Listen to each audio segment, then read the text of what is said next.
Look at the crunchiness of that. You ready for the crunch?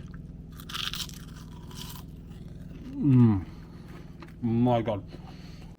To start this recipe off, we're going to need corn flour. Now it's light and fluffy and it goes everywhere. So we're going to need 200 grams of corn flour. Once you've added your corn flour, you're going to need 300 millilitres, which is half a pint. Now I go for blue top milk, so full fat milk. Then you're going to need 6 eggs. Low quality, it's alright, don't go for the expensive eggs, you're just making Yorkshire puddings. We're going to then add our milk to the corn flour. So 200 grams of corn flour, 300 millilitres of milk, which is half a pint. And then we're going to also add our 6 eggs. As you can see, the milk's siphoning down through the corn flour.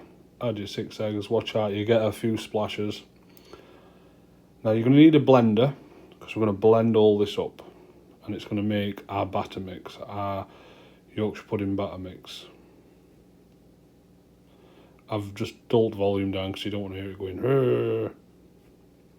Once it's all blended up, it'll look like that, a nice thin liquid, which is not the usual case for Yorkshire puddings using the traditional way, but gluten-free, it looks like water. Turn your oven on the hottest it goes, because you're going to need it super hot. Got my tins. Lard is the key. Lard and other animal fats is what I use. It's the proper traditional way to do it.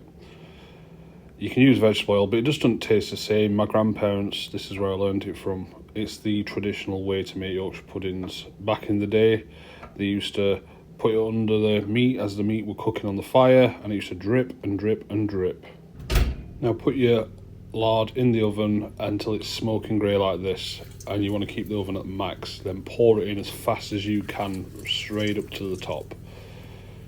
It gets a bit heavy when you're trying to put it back in and it's scalding hot, so just be very careful. But as I was saying, the traditional Yorkshire puddings, your meat would be on a spit roasting, and the pudding trays would be underneath catching the drippings from the meat. So like I said, I've used lard.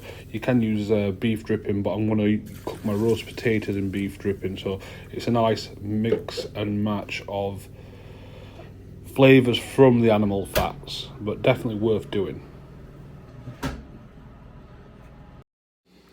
Now we're going to leave it at max for about 15 minutes.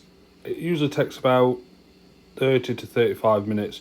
Once you get 15 minutes, just turn it down to about 210 or 200 degrees roughly. You'll know your own oven better than I do, but my oven, this is how I do it.